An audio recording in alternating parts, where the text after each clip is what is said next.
जय मिथिला जय मैथिल। हमर नाम भऽ गेल अंजलि झा। मिथिला समाचारसँ हम बाजै छी अहाँ सबके सामने। किछो बात राखै छी जेकि एखन देखै छी बहुत लगन अछि। मतलब होली जे अइ ने, एहिमे बहुते हर जातिमे शादी विवाह भऽ रहल अछि, ब्राह्मणसँ लऽ कऽ हर जातिके। अपन बेटीके मतलब दोसरके हाथ सौंपि रहल छथिन। तऽ जे बेटी बुझियौ अपन मतलब दादी बाबाके घरमे खेला कऽ मतलब छोट भऽ कऽ ठेहुनियासँ लऽ कऽ चलनाइ तक सीखै छथिन, हुनकर दादी पप्पा मम्मी सब सिखाबै छथिन, सब आदमी। एकर बाद चलनाइ सिखाबै छथिन, बहुत किछु सिखाबै छथिन लड़कीके, जान पहचान पैघ छोट पूरा शिक्षा जे मायकेसँ हुनका मिलै छनि नैहरासँ। ओकर बाद जखन 15 सालके 20 सालके भऽ जाइ छथिन ओ लड़की, तहन हुनकर पप्पा मम्मी दोसरके हाथ पकड़ा दै छथिन। दोसरके हाथ पकड़ा दै छथिन तऽ ओकर बाद हुनकर जे छै बचपना, जे मायकेके जे किछु छनि प्यार अथी, सबटा भूलि कऽ ओइ ससुरालवला परमे ओ प्यार देबऽ पड़ै छनि। दोस्त ननदिके समझऽ पड़ै छनि और देवरके अपन भाय समझऽ पड़ै छनि। और ओ सास जे माँ जन्म देलखिन एतेक कष्टसँ, ओइ माँके भूलि कऽ एहि माँके याद करऽ पड़ै छनि, साउसके। जेकि देखियौ बेटी कनिके कालके लेल 20 सालके लेल माँके रहै छथिन, ओकर बाद साउसके भऽ छथिन। तऽ साउसके ज्यादा हक छनि ओइ पुतोहु परमे, ओइ बेटी परमे रहै छनि। जेकि लास्ट जिन्दगी जे छै ने लड़कीके सासुरेसँ मतलब खतम होइ छै, चाहे ओ दुखीसँ खतम होइ या सुखीसँ खतम होइ। लेकिन ओहे लड़की ई नहि बुझै छथिन एखनका सास कि परिवार कि कोनो बात नहि छै, बच्चा छै, बहुत किछु छोड़ि कऽ ओ हमरा पास एलै। आइ ओ 15 साल कि ओ 10 साल हमहूँ किए नहि लड़कीमे देबै, ओकरा समझाबऽमे बुझाबऽमे। जेकि नहि कनिया एहि हिसाबसँ नहि एहि हिसाबसँ चलू बाबू, बेटा कहि कऽ कि बाबू एना नहि एना। आब तऽ ओ जुग नहि छै, आब तऽ बहुत मतलब हर किछे बदलि गेलैए, चेंज भऽ गेलै। तऽ ओहि हिसाबसँ अहाँ अपन सोचो चेंज करबै ने। जेकि जे बेटी अपन दुलार प्यार हर किछु छोड़ि कऽ अहाँके घर एलथि, अहाँके लड़का हाथ पकड़लखिन, तऽ एकटा सिन्दूरके एतेक महत्व अछि जेकि माँ बापके त्यागऽ पड़ै छै।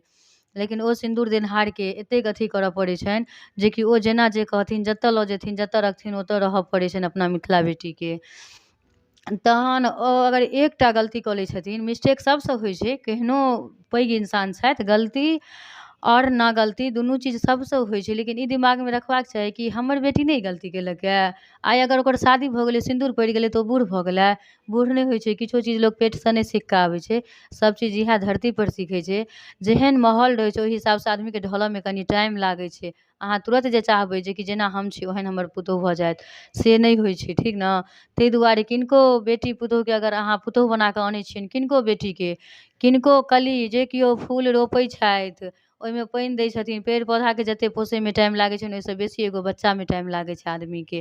तऽ जखन अहूँके बेटी या बेटा छथि तऽ अहाँ बुझै छियै की कदर होइ छै बच्चाके, तऽ ओहे कदरसँ अहाँ पुतोहुओ दिस तकियौन, पुतोहुओके देखियौन। एकटा गलती परमे अहाँ लाख कहानी सुनाबऽ लगै छियनि, डाँटऽ लगै छियनि, जतेक घरके नम्बर छियनि हर नम्बर हुनका बात कहऽ लागै छियनि। तऽ एहिसँ की होइ छै, आदमी व्याकुल भऽ जाइ छै, मोन टूटि जाइ छै।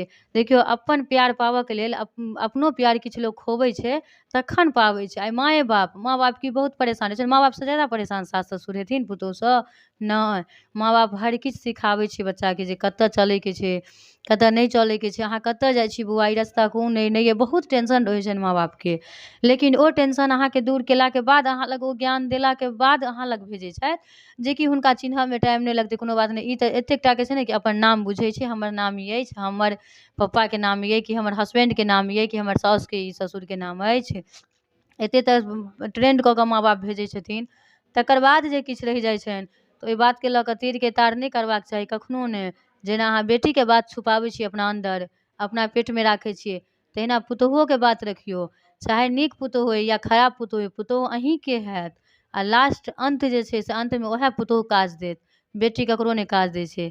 तऽ इएह बातके साथ हम अपन वाणीके विराम करै छी। जय मिथिला जय मैथिल। हमर बात अगर अहाँ सबके बुरा लागल हुए तऽ कमेंट करब, लाइक करब।